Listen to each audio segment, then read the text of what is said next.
How will I got the two offer letter, two big companies? Okay. So that's I need to be discussed with you.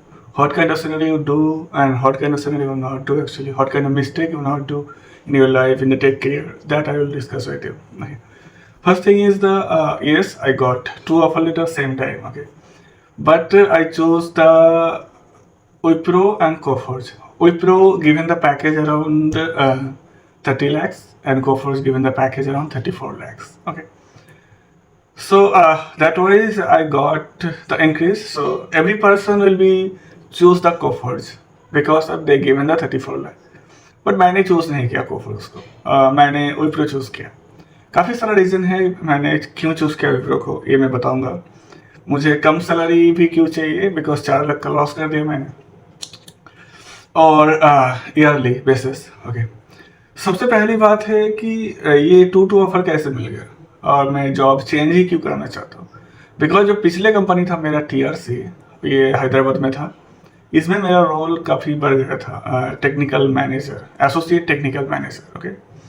मैंने जब join किया था technical lead के हिसाब से join किया था, पर उसके बाद एसोसिएट टेक्निकल मैनेजर का पोस्ट मिला मुझे. सो मेरे अंदर काफ़ी बंदे काम कर रहे थे, तो कुछ एचआर्स के साथ कंट्रोवर्सी हुआ था कुछ डिस्कशन की वजह से, तो उसके बाद मैंने छोड़ने का फैसला लिया. ओके. बट टू जॉब कैसे, किसी बंदे को तो रोल आउट मिल गया, मतलब किसी बंदे को ले ऑफ में उसका जॉब चला जाता है, और मेरा भी सिचुएशन ऐसा काफ़ी अच्छा नहीं था कि मुझे तुरंत जॉब मिल गया. तो मैंने से पहले प्रिपरेशन किया. प्रिपरेशन पार्ट कैसे किया था. सो मेरा जो टेक्निकल बैकग्राउंड है वो API में जैसे Node.js, पाइथन, इसमें ज़्यादा था, एंड फ्रंट एंड में मुझे रिएक्ट में काफ़ी अच्छा नॉलेज है. एंगुलर मैंने काम किया पिछले, और डाटाबेस में मुझे SQL में काफ़ी अच्छा नॉलेज है, MongoDB में नॉलेज है, MySQL में, Oracle में, Cassandra में, ये सब काफ़ी अच्छा नॉलेज है. बड़े बड़े जो बिग डाटाबेस है उसमें भी मैंने काम किया था. सो बेसिकली ये जो नॉलेज है, मैंने जो इंटरव्यू पॉइंट ऑफ व्यू से जो चाहिए मुझे वो सब मैं सब भूल गया था. तो मैंने क्या किया, मैं दोबारा रिव्यू कर रहा था पहले 1 वीक्स. ऑल दोज रिव्यू मैंने कुछ यूट्यूब से कुछ कलेक्शन लिया, मैंने नोटपैड में नोट किया, एंड मैंने कुछ खुद बनाया इंटरव्यू से. मैंने गूगल सर्च करके कुछ ChatGPT से लिया, एंड उसको कम से कम 10 बार रिवाइज किया. ज़्यादातर मेरा जो फोकस था, मैंने शुरुआत में .NET में काम किया था, बट मैंने फोकस था .NET, Node.js जो बैकएंड है, React and Python. Okay. And AI के ऊपर भी मैं काम कर रहा था. मैं काफ़ी आर्किटेक्ट काइंड ऑफ रोल उसके ऊपर भी AI के ऊपर काम कर रहा था मैं. सो फर्स्ट वीक पूरा प्रिपरेशन करते करते चला गया. प्रिपरेशन में क्या क्या लिया था, डाटाबेस में मुझे नॉलेज था, उसमें ज़्यादा क्वेश्चन नहीं आता. आर्किटेक्ट रोल या टेक्निकल लीड रोल में क्वेश्चन ज़्यादातर आता है रिएक्ट में, जावास्क्रिप्ट में, एंड बैकएंड Node.js, जावास्क्रिप्ट में, पाइथन में. सो बेसिकली कभी कभार मुझे फुल स्टैक में ज़्यादा इंटरव्यू में क्वेश्चन आता था, कभी कभार मुझे सिर्फ बैकएंड में आता था. ओके. सो मैंने चूज़ किया कि इसी में कोई किसी में भी आए, सिर्फ फ्रंट एंड या बैकएंड मुझे जाना है. विप्रो का जो इंटरव्यू प्रोसेस है काफ़ी टफ है, एंड कोफोर्स का काफ़ी 2 स्टेज या 3 स्टेज में कोफोर्स कंप्लीट कर देता है, बट विप्रो का काफ़ी टफ है. मैंने सिर्फ विप्रो एंड कोफोर्स में इंटरव्यू नहीं दिया, मैंने काफ़ी और जगह इंटरव्यू दिया. काफ़ी सारे जगह से मुझे कॉल आता था, डेली 10 या 20 कॉल आता था मेरे पास, उससे भी ज़्यादा शायद. उसमें से जो MNC कंपनी, मैं उसी का चूज़ करता था. जो छोटा मोटा कंपनी है उसको मैं चूज़ नहीं करता था. मेरा कुछ क्राइटेरिया भी है, उस क्राइटेरिया के हिसाब से मैं चूज़ करता था. जैसे जो मेनली क्राइटेरिया होता है कि बैकएंड में हो, एंड फ्रंट एंड में भी, शायद फ्रंट एंड बैकएंड दोनों में भी हो, या फ्रंट एंड में हो, या फुल स्टैक, या आर्किटेक्ट रोल, या technical lead role. Enterprise architect, that's also good because I have good knowledge in the architect level as well as. Okay. Mindtree में भी मेरा शायद 3 राउंड या 4 राउंड हुआ था. उसके बाद विप्रो में मेरे पास एक सीनियर ऐसा आया था Node.js आर्किटेक्ट के लिए, बट मेरा 3 राउंड होने के बाद मैं रिजेक्ट हो गया उसके. तो एक हैदराबाद का कंपनी है, वो ऑलमोस्ट मुझे सिलेक्ट ही कर लिया, बट सैलरी एक्सपेक्टेंस की वजह से मुझे वो आगे नहीं बढ़ाया. उसका 4 राउंड हुआ था. उसका जो ज़्यादा बड़ा कंपनी है नहीं, USA से कॉल करता था, बट उसका जो CEO उसके साथ भी बात हो रहा था, काफ़ी पसंद भी किया था, बट वो लास्ट में HR ने बोला जो आपका एक्सपेक्टेशन है उससे ज़्यादा तो मुझे एक्सपीरियंस बंदा मिल जाएगा। तो ऐसे करते करते 2 बंदे से बात होता तो रह गए। बात यहाँ पे मैं करूँगा कि सिलेक्शन प्रोसेस कैसे है। जैसे पहले कोफोर्स से कॉल आया था सेम फुल स्टैक के लिए, ज़्यादातर बैक एंड रोल के लिए। कोफोर्स में पहले राउंड हुआ, उसके बाद 3-4 दिन बाद फिर HR का कॉल आया, सिलेक्शन हुआ। फिर 1 हफ्ता बाद दूसरा राउंड हुआ, फिर HR का कॉल आया, सिलेक्शन हो गया, देन उसका ऑफर आया। विप्रो का उससे पहले से हो रहा था। पहले मैंने एक इंटरव्यू दिया फर्स्ट राउंड, उसके बाद सेकेंड राउंड हुआ, फिर मैनेजरियल राउंड हुआ एंड HR ने बोला आपका सिलेक्शन हो गया था। फिर उसने बोला कि सिलेक्शन तो हो गया, आपको बस एक ऑनलाइन टेस्ट देना पड़ेगा। मैंने ऑनलाइन टेस्ट दिया, उसमें भी सिलेक्शन हो गया बैकएंड में, जावास्क्रिप्ट में बेसिकली। उसके बाद एक मैनेजरियल राउंड हुआ, मैनेजरियल राउंड के बाद एक HR राउंड हुआ। HR राउंड के बाद उसने फिर भी मुझे ऑफर लेटर नहीं भेजा। टोटल 1 2 3 4 5 राउंड हो गया, फिर भी ऑफर नहीं आया। उधर कोफर से भी ऑफर नहीं आया। फिर विप्रो ने बोला कि आपका एक टेस्ट और एक होगा, जिसमें हम जिस क्लाइंट के लिए आपको कर रहा था प्रोसेस, उस क्लाइंट का प्री अप्रूव टेस्ट होगा। सो उसका टेस्ट थोड़ा हार्ड है। मैंने पहले टेस्ट दिया तो उसका टोटल 4 क्वेश्चन था। टोटल मैंने जावास्क्रिप्ट चूज़ किया, नोड.जेएस भी चूज़ कर सकते थे, बट सब जावास्क्रिप्ट में पाइथन, जावा, C++ उसमें सबको चूज़ करना पड़े। जावास्क्रिप्ट में मैंने चूज़ किया, उसमें से मैंने 2 क्वेश्चन पूरा कंप्लीट कर लिया था। तीसरा जो क्वेश्चन है काफ़ी टफ क्वेश्चन था। ये सब मैं बताऊंगा कमेंट सेक्शन में क्या क्या क्वेश्चन आता है उसमें। प्रैक्टिकल काइंड ऑफ सिनेरियो, उसमें ऑन स्क्रीन में मुझे देख रहा था, एक स्क्रीन में मैंने टेस्ट दे रहा था, और एक के बाद एक क्वेश्चन सॉल्व होगा तो दूसरा क्वेश्चन आ जाएगा। तो इसमें टोटल 2 घंटे का शायद टेस्ट था। मैंने शायद पहला वाला क्लोज करने में मुझे शायद 1 घंटे के ऊपर चला गया। नहीं 2 घंटे नहीं, 1.5 घंटा, 1 घंटे 30 मिनट, 1 घंटे के ऊपर चला गया। फिर दूसरा वाला मुझे शायद 20 मिनट, और तीसरा मैंने फिनिश नहीं कर पाया। तो इस हिसाब से तो मैं पास हो गया। 50% से ज़्यादा होगा तो शायद पासिंग मार्क्स हो जाता है। तो मैंने पास हो गया। उसका जो क्लाइंट राउंड है, क्लाइंट राउंड पहले उबेर था, फिर हमने कैसे चेंज किया एप्पल में वो मैं बताऊंगा बाद में। ओके, एक्चुअली यस, मैं एप्पल में काम कर रहा हूँ अभी, मेरा क्लाइंट एप्पल है। ओके, सो कैसे कैसे होता है, कैसे चेंज करते हैं वो मैं सब बताऊँगा। बट बेसिकली ये क्या हुआ था कि फिर मैंने जब दोनों कंपनी में मैंने ये सब इंटरव्यू देते हुए मैंने 1 हफ्ते के लिए घूमने चला गया। कभी टेंशन भी हो रहा था, इधर विप्रो HR बोला आपका सिलेक्ट हो गया, उधर कोफोर्स HR बोला आपका सिलेक्ट हो गया। अब किसको ऊपर विश्वास करें यार, अभी ऑफर लेटर नहीं मिल रहा है। मैं मनाली चला गया घूमने के लिए। मनाली जाने के बाद मैंने एक भी दिन ऊपर उठ रहा था। ओके, शायद 3 घंटा जाने के बाद मतलब मैं गर्मी के मौसम में गया था मनाली अपनी कार में। ऊपर उठते हुए फिर भी टेंशन था, आ जाएगा कल आएगा, आ जाएगा कल आएगा। ऐसे आते आते आते आते मैंने 2 घंटा ऊपर उठा, फिर और 1 घंटा बाद शायद वो थोड़ा बर्फ वाला एरिया आ जाएगा। तो 2 घंटा ऊपर आने के बाद एक वेरिफिकेशन टीम था शायद उस एरिया का।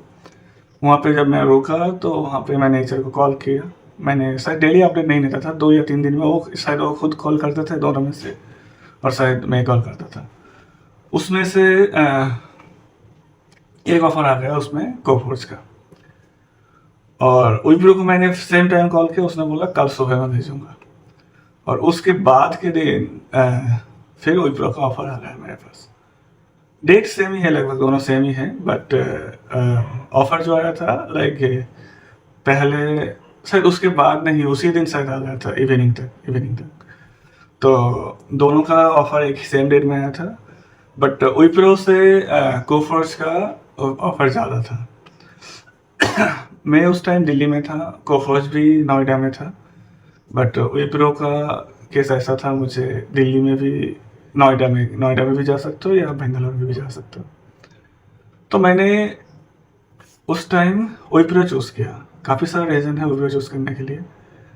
मैंने विप्रो का एम्प्लॉय देखा, टोटल विप्रो का जो एम्प्लॉय देखा, मैंने देखा 2025 में उसका जो एम्प्लॉय 2,33,364। ओके, और मैंने कोफोर्स का भी एम्प्लॉय देखा। कोफोर्स का एम्प्लॉय देखा मैंने टोटल 32,000। तो उस हिसाब से तो 6 गुना ज़्यादा है विप्रो का, ठीक है। तो ये जॉब लॉसेस मुझे काफ़ी बार झेलना पड़ा, मुझे काफ़ी बार फायर भी होना पड़ा था। तो ये सब चक्कर में मैंने एक गारंटीड वाला जॉब ढूंढ रहा था। कोफोर्ज जो हायर हुआ था उसमें ऐसे कैसे कि प्रोजेक्ट तो मिल जाता है, बट सपोज ऐसे डर मुझे था, सपोज किसी वजह से नेगेटिव पॉइंट ऑफ व्यू से प्रोजेक्ट मिलने के बाद मैंने किसी वजह से मेरा परफॉर्मेंस गलत हो गया, तो क्या मुझे फायर करेंगे या मुझे कोई दूसरा अपॉर्चुनिटी देंगे। बट विप्रो में ऐसा था कि उसका इंटरनल जॉब ही इतना है, अब उसी में अप्लाई करोगे ना। आपको जैसे सीनियर लेवल में मेरा हुआ था B3 में, तो उसमें फिर 45 डेज़ का आपको टाइम मिलता है। 45 डेज़ के अंदर आप कहीं भी अप्लाई करोगे ना, हज़ारों जॉब मिलता है वहाँ पे। मैं तो देखता हूँ जब तक विप्रो ज्वाइन हुआ हूँ, हर डे 10-12 जॉब मेरे जैसे मिल जाता है। कहीं पर भी अप्लाई कर सकते हो, उसमें अप्लाई करने के बाद आप वहाँ से भी आराम से इंटरव्यू क्लियर करके आप ज्वाइन कर सकते हो कोई भी प्रोजेक्ट में। बट ये सब चीज़ें मेरा एक दोस्त विप्रो में काम करता था, मैंने उसके साथ कंफर्म किया कि भाई विप्रो का जो जॉब गारंटी है वो ज़्यादा है कोफोर्ज से, ठीक है। दूसरी बात ये है कि विप्रो का टोटल रेवेन्यू कितना है और कोफोर्ज का टोटल रेवेन्यू कितना है। सो मैंने जब देखा कोफोर्ज का total revenue, okay, 122 billion Coforge का रेवेन्यू, और जब मैं विप्रो का टोटल रेवेन्यू देखा 900 बिलियन। कोफोर्ज से काफ़ी ज़्यादा है। तो मैंने सोचा कि चलो, मुझे ज़्यादातर दोस्त ने बोला है कि जहाँ पे सैलरी ज़्यादा मिल रही है वहाँ पे आप ज्वाइन करो, और मैंने डिसीजन लिया मुझे सैलरी ज़्यादा नहीं चाहिए, मुझे ऐसे कंपनी चाहिए जिसके अंदर ज़्यादा एम्प्लॉय हो, ज़्यादा रेवेन्यू हो, और मुझे बैकअप के तौर में मिल सके। जैसे TCS है, TCS में एक बार जॉब में ढूंढोगे तो आपको कभी फायर नहीं होने का मिलेगा। सो इस टाइप का मुझे कंपनी है। ऐसा नहीं है कि मैं कंपनी चेंज नहीं करूँगा, चेंज करूँगा ज़रूर, बट कुछ दिन रह के चेंज करूँगा। छोटा कंपनी में ऐसा होता है प्रोजेक्ट चले जाने के बाद आपको फायर होना पड़ता है, मैं कभी बताऊँगा इसके बारे में। बट विप्रो में ऐसा नहीं है, आपको टाइम मिलेगा, उस टाइम के अंदर आप दूसरे प्रोजेक्ट में चले जाओगे, आप यहाँ पे 4-5 साल आराम से बिता सकते हो। सो इस हिसाब से मैंने देखा कि मैंने विप्रो चूज़ किया। और मेरा जो दोस्त है जो विप्रो में काम कर रहा है, उसका जो टोटल 3-4 दोस्त का जो टोटल ओवरव्यू मुझे मिला है कि वहाँ पे इंक्रीमेंट तो ज़्यादा नहीं होता है, बट जब रिस्क कम है, थोड़ा कम है। सो इस हिसाब से मैंने विप्रो चूज़ किया। और विप्रो का तीसरा रीज़न क्या है पता है? कोफोर्ज का ऑफिस कलकत्ता में नहीं है, विप्रो का है। तो मैं ज़्यादातर दिल्ली, पुणे, बेंगलोर, हैदराबाद, ये सब जगह ना जॉब कर करके परेशान हो गए। मुझे काफ़ी बार हैदराबाद जाना पड़ता था, बिकॉज वर्क फ्रॉम होम तो चल रहा था, बट 6 महीने में या 4 महीने में वहाँ से जब USA से कोई बंदा आता था तो हमें जाना पड़ता था। तो हमारा जो प्रोजेक्ट मैनेजर USA का था, प्रोजेक्ट मैनेजर यहाँ का था शायद, उसके ऊपर जो है मैंने relationship manager, okay, total project manager जो ऑल प्रोजेक्ट हैंडल करता था वो जॉन करके था। वो बंदा आ जाता था साल में 2 बार। उस टाइम हमें जाना पड़ता था हैदराबाद, उसके लिए कुछ भी हमें नहीं मिलता था, तो इस वजह से भी थोड़ा दिक्कत होता था।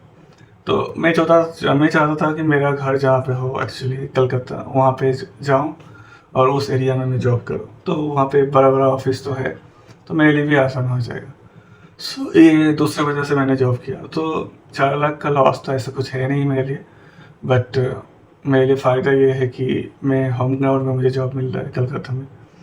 मैं बाहर बहुत रह चुका हूँ 10 साल में, बट और मन नहीं करता, मुझे लगता है कि मैं कलकत्ता में रहूँ, उसके बाद थोड़ी देर वहाँ पे रहने के बाद भी वहाँ पे जॉब कर। और मेरा पापा का कंडीशन भी उतना सही नहीं है, उसका तबीयत खराब ही रहता है, और मैं अकेला लड़का हूँ मेरा फैमिली का, तो ब्रेन स्ट्रोक पेशेंट है। सो उसके लिए मैं कलकत्ता भी आना चाहता हूँ यहाँ से जॉब कर।